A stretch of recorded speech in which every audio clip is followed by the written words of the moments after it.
It is September 1944. The air in eastern France is thick with the scent of cordite and the heavy weight of impending doom. American forces have tightened an iron grip around a German garrison. A defiant force dug deep into a fortress position that feels like a relic of a bloodier century. This wasn't just a trench line. It was a behemoth of stone walls, bristling with artillery and machine guns that covered every possible approach with a lethal gaze. Inside, 1,500 German troops waited under the command of a major whose ego was as thick as the fortress walls, a man who had sworn a sacred, fanatical oath that he would never, under any circumstances, surrender to the Americans. Patton, a man who understood the value of time as much as the value of blood, sent an officer forward under a white flag of truce. The message was stripped of all fluff, a singular, cold demand. Surrender now. Avoid unnecessary bloodshed, Patton offered, and your men will be granted the dignity of prisoners of war under the full protection of the Geneva Convention. But the German major didn't want dignity. He wanted a legend. His response was a masterclass in defiance, delivered with the dramatic flair of a man who believed he was in a Wagnerian opera. Tell General Patton that if he wants this fortress, he'll have to kill me to get it. It was a statement designed to echo through history, heroic, unbreakable, the kind of rhetoric intended to rally wavering troops and strike a chill into the hearts of the enemy. But Patton wasn't an audience for theater. He was a practitioner of war. His response was a mere 4 words, a verbal shrug that carried the weight of a death warrant. I can arrange that. What followed wasn't a romanticized siege or a prolonged, grinding battle of wills. It was a systematic, mechanical destruction that lasted less than 12 hours. It was a brutal demonstration that when you give Georges Patton your word, he takes it with terrifying literalness. If you want to witness the visceral reality of what happens when you dare Patton to do exactly what he was already planning to do, hit subscribe right now. This German position wasn't some makeshift line of foxholes.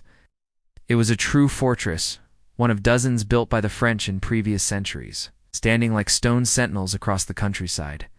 We are talking about thick masonry, natural high ground advantages, interlocking fields of fire that turned every approach into a kill zone. It had underground chambers designed to shrug off heavy shelling and a deep well that promised the garrison could hold out indefinitely. The major at the helm had 1,500 troops at his disposal, a grim cocktail of Wehrmacht infantry, seasoned artillery, crews, and various officers who had scrambled into the fortress as the American juggernaut advanced.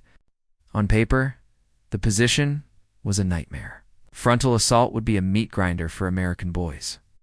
A siege could drag on for weeks, stalling the momentum of the entire front. The smart tactical play might have been to simply bypass it, leave a small force to watch the gates, and keep moving. But this fortress sat squarely on a vital road junction. Leaving it in German hands meant American supply convoys. The lifeblood of the liberation would be forced into long, treacherous detours. The obstacle had to be erased. Patton's instinct was always the same: offer surrender first. This wasn't born of a bleeding heart, though he was never unnecessarily cruel, but out of a cold, hard efficiency. A surrendered fortress costs 0 American lives and consumes 0 time. A fortress fought for costs both, so he issued his ultimatum, the standard terms: surrender, be treated well, sit out the rest of the war in a POW camp, and go home to your family. The alternative was a fight you could not win, a path that led only to the grave. The major didn't just say no, he made it a challenge of honor. He invoked his duty and his oath, essentially forcing Patton's hand. While other commanders might have seen this as a moment to open a dialogue or offer sweeter terms to avoid a mess, Patton saw it with crystalline clarity. The major had defined the terms of the engagement. He wanted to die defending his post. Patton, ever the gentleman of the battlefield, decided he would simply grant that wish with overwhelming force. When the messenger returned with the major's defiant boast, Patton's staff braced for a flare of temper. Instead, they found a man who was chillingly matter-of-fact. According to those present, Patton's reaction was pragmatism at its most lethal. The major says we have to kill him. Let's not disappoint him. He didn't hesitate. He began issuing orders that were precise, comprehensive, and designed to dismantle the major's world piece by piece. First, he ordered a total encirclement to lethal seal. No one in, no one out. He ordered the water supply cut. He knew that while stone walls are strong, the men behind them are made of flesh and blood, and they needed water, food, and hope. He would deny them all three. Second, he summoned every heavy artillery piece in range. This wasn't to be a random barrage. It was a registration of targets. Those stone walls might stop a rifle bullet, but they were never meant to survive the relentless pounding of 155mm high explosive shells. The underground chambers might protect from shrapnel, but a direct hit from a heavy gun would turn them into tombs. Third, he called in the air. Not area bombing, but precision strikes from tank-busting aircraft targeting the Major's command post and the ammunition dumps. Then came the psychological hammer. Patton ordered loudspeakers to the front lines.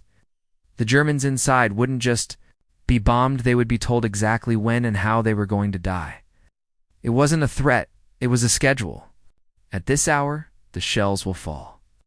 At this hour, the planes will arrive. At this hour, we will come for you. Wanted them to sit in the dark and realize that their commander's heroic stance was actually a collective suicide pact they hadn't signed up for. Patton told his own commanders that this wouldn't be a cautious, slow-burn operation. The Major wanted a fight, and they would give him one so intense, so overwhelming, so perfectly coordinated that it would be over before the sun went down. Get it done in hours, not days, he commanded. The message to the GIs was equally stark. The Germans were offered a way out. They chose this.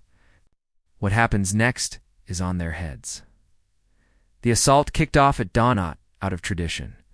But because Patton wanted the Germans to spend every minute of the night marinating in terror, the loudspeakers had done their work. The soldiers inside knew exactly when the first shell would scream overhead. By the time the sun broke the horizon, the artillery opened up with a terrifying rhythmic precision. This wasn't fire for effect.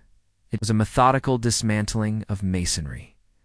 Patton's heavy guns slammed shell after shell into the exact same spots on the walls, opening jagged breaches and turning the impenetrable fortress into a sieve. When the German artillery tried to fight back, they were met with instantaneous American counter-battery fire. To fire a gun was to invite a mountain of steel onto your position within seconds. The German crews quickly learned that resistance was synonymous with immediate death. Then came the P-47 Thunderbolts. Carrying 500-pound bombs, they dived with a scream, putting ordnance through the roof of the command post and detonating the main ammunition storage. The secondary explosions rocked the earth, and the main gate was literally blown off its hinges. Throughout the chaos, the loudspeakers never stopped. Small groups of German soldiers, realizing the Major's honor, didn't put food in their bellies or stop 155mm shells, began to slip through the breaches. They chose life. The Major tried to stem the tide, reportedly shooting his own men as traitors, but this only accelerated the rot. They were trapped between Patton's fire and a madman's pride. By mid-morning, the fortress was a shattered husk. Patton's infantry surged in from every direction simultaneously. Sherman tanks rolled up to the breaches and fired point-blank into the guts of the fortifications. Flamethrowers cleared the bunkers, yet it wasn't the chaotic Alamo the Major had envisioned. It was systematic, because Patton had prepared the ground so thoroughly. There was almost nothing left to resist. The Major was finally cornered in the ruins of his bunker with a handful of diehards. When the Americans breached his final room, he reportedly raised his pistol. He didn't get to give a final speech. The American sergeant ended the threat with a professional burst of fire. The Major had said Patton would have to kill him, and Patton had kept his word. The remaining soldiers immediately dropped their weapons. With the heroic weight of their commander gone, they had no interest in dying for a pile of rubble. The entire operation took less than 12 hours. American casualties? Negligible. German casualties. Significant. 200 dead, 300 wounded, and 1,000 broken men heading to POW camps. When Patton toured the ruins the next day, he wasn't gloating. He was matter-of-fact. He had a schedule to keep. But he also made sure the German wounded were treated alongside his own men. He wanted his troops to know that the ruthlessness ended the moment the enemy stopped fighting. The story of the fortress spread like wildfire. To the Americans, it proved Patton wouldn't waste their lives on ego. To the Germans, it was a chilling warning.